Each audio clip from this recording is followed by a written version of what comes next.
Assalamualaikum warahmatullahi wabarakatuh. Waalaikumsalam warahmatullahi wabarakatuh.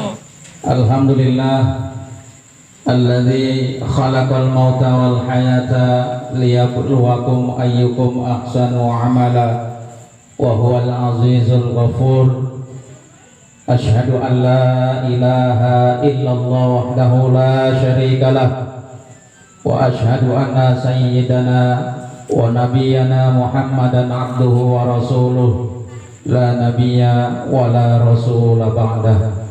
Allahumma salli wa sallim wa barik ala sayyidina Muhammadin khatamin nabiyyin wa imamul muttaqin wa ala alihi wa sahbihi ajma'in, amma ba'd. Yang kita hormati bersama, yang mudah-mudahan pada hari ini dan selanjutnya diangkat derajatnya oleh Allah Subhanahu wa taala, sahibul bait, sahibul musibah, Bapak Hasan Basri beserta keluarga. Yang kita hormati sahibul wilayah RT 09 RW 12 Bapak Sugiyarto beserta jajaran pengurus yang tidak dapat saya sebutkan namanya satu persatu, namun tidak mengurangi rasa hormat dan ta'zim saya. Yang kita hormati bersama sahibul wilayah RT 04 RW 12 Bapak Firdan beserta jajaran pengurus yang tidak dapat saya sebutkan namanya satu persatu, namun tidak mengurangi rasa hormat dan ta'zim saya. Yang kita hormati bersama Ketua Majelis Ta'lim Nurul Fikri Akhinal Kiram wal Mukarram Ustaz Mulyadi beserta jajaran pengurus yang tidak dapat saya sebutkan namanya satu persatu, namun tidak mengurangi rasa hormat dan ta'zim saya. Akhinal Kiram wal Mukarram Ustaz Yaya Rukmana, Akhinal Kiram wal Mukarram Ustaz Muhammad Dayat, para sesepuh yang hadir pada kesempatan malam hari ini, yang saya hormati Bapak Sugeng, yang saya hormati Bapak Suwarno, yang saya hormati Bapak Galih, dan juga rekan seperjuangan saya Bapak Bambang Hermianto. Kita doakan mudah-mudahan orang tua kita yang masih hidup mudah-mudahan dipanjangkan umurnya oleh Allah Subhanahu wa taala, sepanjang umur untuk ibadah pada Allah Subhanahu wa taala. Bapak-bapak, ibu-ibu, dan anak-anakku sekalian yang insya Allah kita semua dimuliakan Allah Subhanahu wa taala. Alhamdulillah, sekalipun masih dalam suasana yang sangat terbatas dan semakin dibatasi oleh Allah Subhanahu wa taala, kita bersyukur kepada Allah karena malam hari ini kita masih bisa dihadirkan oleh Allah Subhanahu wa taala.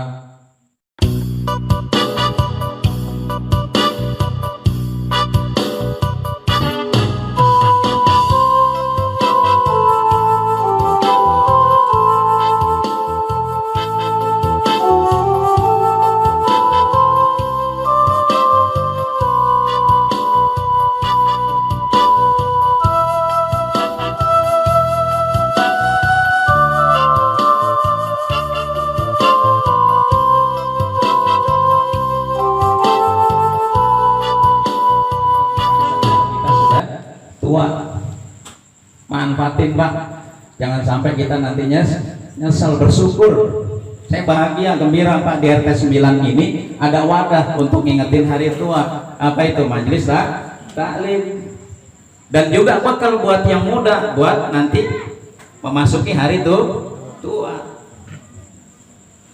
Hati-hati ya. Saat umurnya berapa sekarang?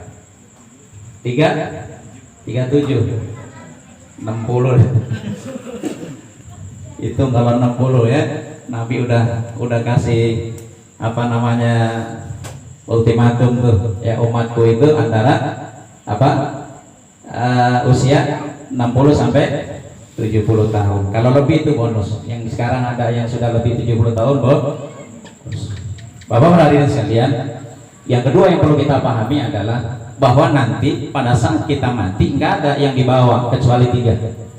Tidak ada yang dibawa kecuali 3. Mudah-mudahan Pak, mudah-mudahan Ustadz Hasan, ini Pak Hasan Basri, saya doakan beliau Ibunda Zuhriyah ini memiliki ketiga-tiganya. Amin ya robbal. Didoain, mau diam aja. Ya, mudah-mudahan almarhumah ya meninggalkan ketiga-tiganya. Apa itu pesan Nabi?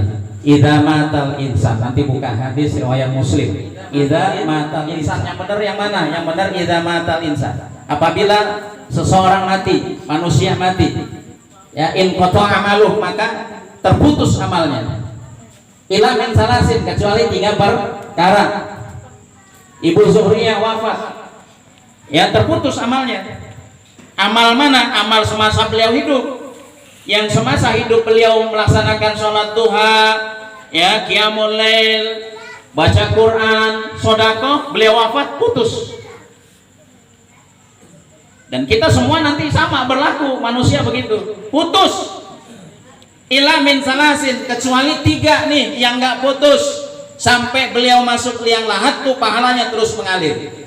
Sampai kapan? Ila yaumil qiyamah, sampai nanti datang hari penghisaban, dihisab oleh Allah. 3 apa itu yang ketiga? Yang ketiga adalah yang pertama sedekahun jariyah. Sedekahun jariyah. Jadi bapak punya harta, Pak Gali punya harta. Mana harta yang dibawa mati? Yang berupa motor, berupa mobil, berupa rumah, berupa saldo di tabungan, rekening? Bukan. Sedekah. Bapak punya harta 100.000, yang dipegang 90.000, yang 10.000 disedekahkan, yang dibawa mati yang 10.000, 90.000 hilang. Kalau Pak Gali rajin setiap bulan ke rumah saya, ya.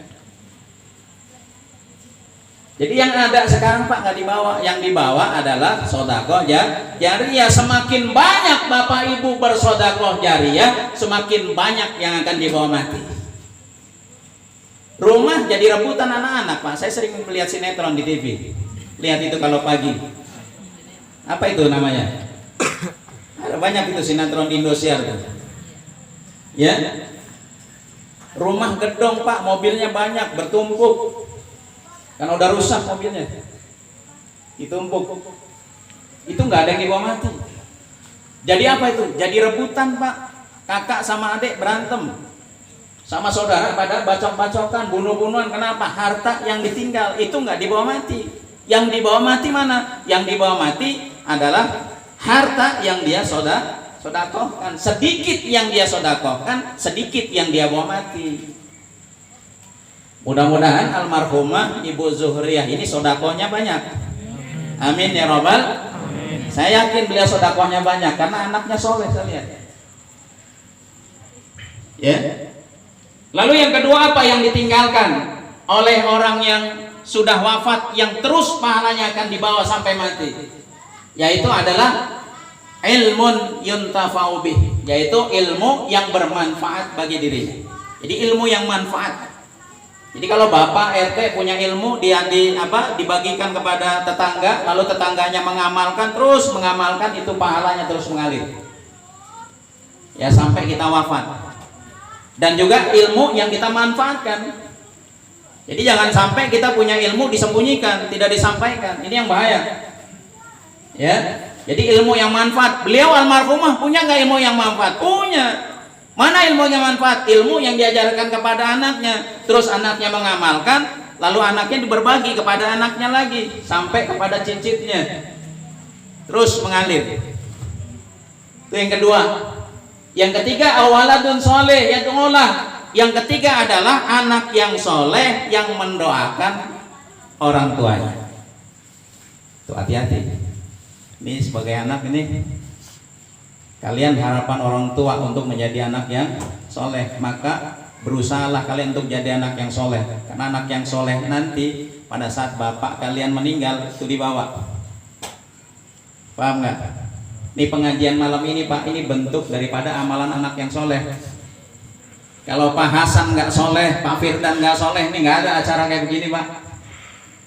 Doa sendirian di rumah. Paham kira-kira Pak? Ini perbuatan anak yang soleh. Karena anak yang soleh itu bukan hanya membahagiakan orang tua waktu di dunia, juga membahagiakan orang tua saat orang tua di dalam kubur. Ini ada anak, jangankan membahagiakan di dunia, jangankan membahagiakan ketika kita mati, masih hidup aja udah nyusahin, Pak. Ada nggak yang begitu, Ustaz? Banyak, ya, banyak.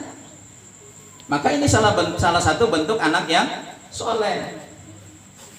Nah ini nasihat juga buat kita semua nih, Pak RT semua, Sadaya, Satyaya semua, saya pribadi, ya jangan sampai nanti kita mati ninggalin anak yang susah secara agamanya. Jangan sampai meninggalkan anak-anak yang tidak senang sama sholat. Maka dari sini nih Pak, kita udah mulai nanem nih, orang tua udah mulai nanem dari sekarang. Kalau hari ini yang diwafatkan Ibunda Zuhriyah, besok kita Pak bersyukur Ibunda Zuhriyah wafat, anaknya soleh, ngundang tetangga ya untuk baca doa. Gimana kalau kita besok mati? Jangankan ngumpulin Pak anak tersebut untuk tetangganya doain kita, nyolatin aja males. Saya lihat Pak, saya pernah datang diminta untuk melaksanakan sholat orang tuanya, anaknya nggak ikut sholat Pak, di luar ngapain megang handphone, difoto, dibikinin status Pak. Orang tua meninggal, doain husnul khotimah ya. Dianya sendiri nggak doain. Ini hati-hati Pak, mulai sekarang Pak, didik agama anak-anak kita supaya nanti pada saat kita mati, kita ninggalin anak yang soleh, bukan anak yang salah. Nah anak-anak gimana nih? Kalian pun harus punya cita-cita nih, semangat. Harus bisa merubah diri kalian, karena kalian juga calon orang tua. Paham nggak kira-kira?